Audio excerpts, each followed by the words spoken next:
Muy bien, pues para toda la banda de 89.7 FM, yo soy Diego Gil y el día de hoy aquí en cabina, Duñe, desde Francia, este gran DJ para platicarnos un poco de su paso por tierra azteca. Ahorita antes de entrar a la entrevista estábamos platicando justo de cómo lo había recibido México y demás, y bueno, que nos platique un poco de los recuerdos. You understood everything I said, Absolutely. right? Absolutely. How are you doing? Fine, and you? Fine. All right. When did you arrive here to Mexico? I think last week. Last week? Yeah. Okay. We started with the Daughters in Toronto. Okay. I was very tired because of the flight. Yeah. Some of was cancelled, and I know this. So to start a tour, this is not really good, but no, it was okay. You know. All right. Let me move. This there you go. There you are. Okay, I know. good. I'm sorry if you can't see me very well, but it's on the mic, but it's fine. So and tell me, you were telling me before starting that you have really good memories of Mexico because this was the first place you came from France. Yeah, I think it was in 2017. Okay. On the rooftop, close to the historical center. The big place. Yeah. Yeah. All right. There was a rooftop, and I can remember that I was very, very tired. I just woke up 10 minutes before the show. Okay. At what time was the show? Do you remember?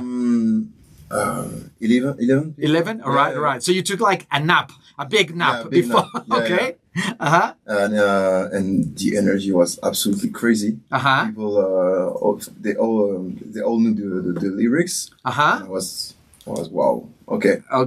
This is something. Now, y sí, voy de todas maneras traduciendo, ¿no? Para nuestro podcast, ok. Oiga, pues bueno, justo le estoy preguntando, I'm gonna do this for the podcast. Okay. Le pregunto porque antes de arrancar la entrevista le decía que cómo lo estaba tratando México y me decía que justo la primera vez que salió de Francia, vino a México y estuvo y le tocó hacer un toquín ahí en un rooftop de ahí del centro de la Ciudad de México y que bueno, que la energía estaba ahí a tope, que se aventó una siestilla antes de arrancar para aguantar obviamente ahora sí que la tocada, pero bueno, que la pasó muy bien. And now tell me this, from that early days here in Mexico, and I suppose when you were doing music only in France, how does the tours have changed has it changed the way you do music putting new music, new styles, new something that you get from the places where you're playing? Actually, I don't know if it changes something. Because I always did music for me, and not for all the people. I was not thinking about I have to do this style or this style of music because it works, and there was more I like this style of music, or I like doing this. So this is good, and that's all. But I suppose you met new DJs, you met new music that sometimes kind of change a bit the influence. This is more about the live experience. Yeah. I don't know how to explain this. I first was more DJing. And my first live experience was in Seoul. Okay. And it's always like that. It's always outside of France for the first experience. I know. I don't know why, but this is maybe easier for me because in Paris, maybe I have some friends there. So maybe it's I don't know how to explain that, but I was was more fear about doing this outside in front of your friends. Yeah. Of course. And, it makes sense. Yeah, and here in Seoul also there is a lot of love. So I know that even it's not perfect. It's gonna be fun. It's gonna be cool and it's gonna be fun. That's for sure. Y bueno, ahora justo le pregunto también porque de estar mucho rato en Francia, decíamos a la hora de salir, a lo mejor has recibido como influencia de otros DJs, de otros géneros, a lo mejor musicales, y que sí ha cambiado un poco en cómo los ha incorporado. Y me dice, pues al principio yo cuando hacía música la hacía para mí, entonces como que no era mucho de, voy a tratar de agarrar algún otro estilo, género o demás que pueda funcionar. Dice, lo hacía mucho para mí. Sin embargo, pues sí, obviamente a la hora de salir, ya ves como otras cosas. Dice las veces que has tocado obviamente en México, en Seúl. Dice que al principio cuando estaba saliendo, que le daba un poco más de miedo tocar ahí enfrente de sus amigos ahí en Francia, como a lo mejor afuera, y eso está como padre. And well, tell me about the presentations now here in Mexico, because I know there's Monterrey, Guadalajara, and Mexico City. So that was the first time I was singing in front of all these people. Like I can remember, but in Auditorio Blackberry. Yeah, that's it. It was like 1,200 people, maybe more. Yeah, so, it's a big place. Yeah. So that was my first experience singing in front of all like I can explain that all these people. And I can do it now because it was fun. It was cool. Yeah. Like I said, people were absolutely nice, and there was a lot of good energy. So now I can say that okay, I can do it. So let's create a full live version of my music, and maybe the first time in Mexico next year. I don't know. It's gonna be good. Y ahora le pregunto justo de las presentaciones porque hubo presentación allá en Monterrey, Guadalajara, ahora en México. Dice que obviamente el de aquí en México, que fue en el Auditorio Blackberry, pues se presenta enfrente de 1,200, 1,000 cacho de personas, y pues obviamente fue una experiencia ahí muy divertida, muy padre y demás. Y bueno, pues seguramente ahora regresando el próximo año. And now tell me about Better. Tell me about the song. Yeah, so this is the first track of my new project. Last project was with Crayon. Crayon, Yeah, we made a full album, mostly live, and with a lot of featuring. And during so we released that during the pandemic situation. It was the first part of the pandemic. The pandemic? Yeah, during the pandemic. Okay, And so that was not a great experience for raising a new project. So, but that was Crayon.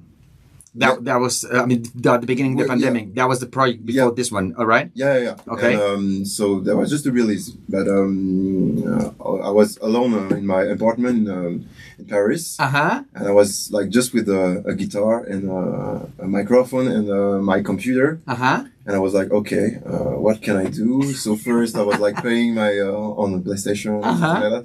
And I said, okay, I need to make music, even if I have the full experience, like a studio or something like that. And so that was actually a great experience. Okay. Because, it was like more create a song than produce music, you know? Okay, yeah. So I was just singing with my guitar and just creating a song. Okay. That was for the first time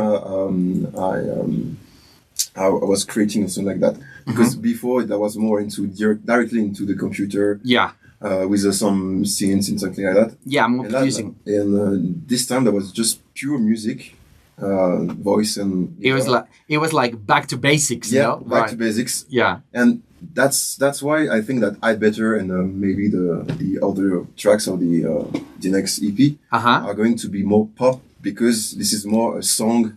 I made some time to create the top line and the vocal part, because I was like just vocal and my guitar, and then I produced. Of course, 1 year later, I just had time to produce it on my computer. Okay, with my friend, because I also worked with my friend. And so I think that was it is different from the past project. Yeah, totally. Okay, y le pregunto justo ahora de este nuevo proyecto, porque es lo que anda presentando de I'd Better.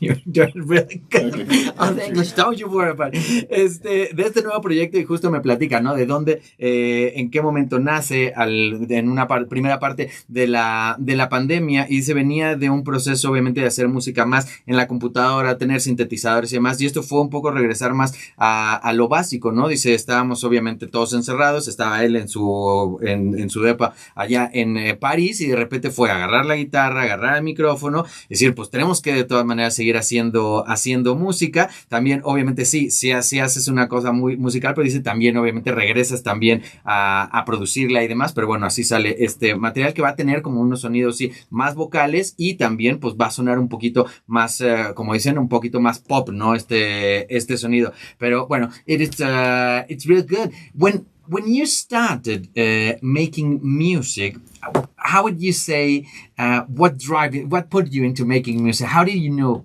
you wanted to do music? How was that for you? I studied music when I was a child with my sister and my brother. Okay. But I didn't really like it. I was like more into why? Because my parents, okay. They was like, okay, you have to do music and I don't know the English word. Yeah, conservatory. Yeah. Conservatory, yeah. Yeah. And I didn't like the vibe. Okay. Okay, but then it came back to you. Because I was more into guitar and you don't have to learn music because you can just use tabs, so with the numbers and stuff like that. So, but finally, I think that it was an important part of my life. Yeah. For the experiences and the all the things I learned. But I can say that it was important because now. Okay, I know some things that I don't know how to explain it, but it helped you. It helped you. I'm gonna try to explain it. I'm kind of getting it. It was kind of like Karate Kid, Mr. Miyagi. Yeah, they taught you like wax on, wax off, and then you. I'm thinking it helped you on understand some things about music, and of course it helps you. Yeah. Even though you weren't doing conservatory music or something like that, right? Yeah. All right. Y le preguntaba justo también de cómo había empezado, ¿no? Este gusto por la música, cómo había sabido que quería hacer rolas. Y dice, pues bueno, aprendí para empezar muy chiquito, porque mamá, mi hermana y demás decían, no, tienes que estudiar música. Y dice, chistoso porque lo metieron al conservatorio, o bueno, estudiaba música más de conservatorio, pero dice, no me gustaba. Y le digo, ¿y entonces cómo retomas el camino, no? Y dice, bueno, pues ya después, dice, me gustaba mucho más lo de la guitarra y tal. Dice, sin embargo, las cosas que aprendí, obviamente, digamos, de escuela de música, pues me funcionan al día de hoy. Nos burlamos, le digo, es como aprender de repente, ¿se acuerdan del Karate Kid, no? Y el señor me llega, aprendes cosas de repente sin saber que estás aprendiendo. Entonces siento que así le funcionó muchísimo. Pues, Duñe, thank you very much for being here. Thank you very much for bringing your music. I'd rather, and I liked it very much. I like very much the aesthetic of the sound, because I think it has. I was listening to some songs, and I think it has such a peculiar sound, and I liked it very much. It sounds real good. So thank you very much for being here. And where can we follow you? Of course, Duñe on Instagram. Yeah. Duñe_FR. Okay. DUNE_FR. Okay. Of course, on Spotify and all the music platform. All right. And we'll be following you. Yeah, and thank you very much for being here. Thank you Y bueno, pues ya le digo que muchísimas gracias. Ahí les ponemos sus redes sociales también para que lo sigan, para que estén al pendiente de su música. Le digo, tienen que oírlo, porque tiene un sonido en verdad bastante especial, bastante único, diría yo. Y bueno, por supuesto, Spotify y demás, para que chequen todo lo que trae Duñe. Así que pues nada, gracias a toda la banda de 89.7 FM. Yo soy Diego Gil, Duñe, en la cabina aquí de Oye. Gracias y hasta la próxima.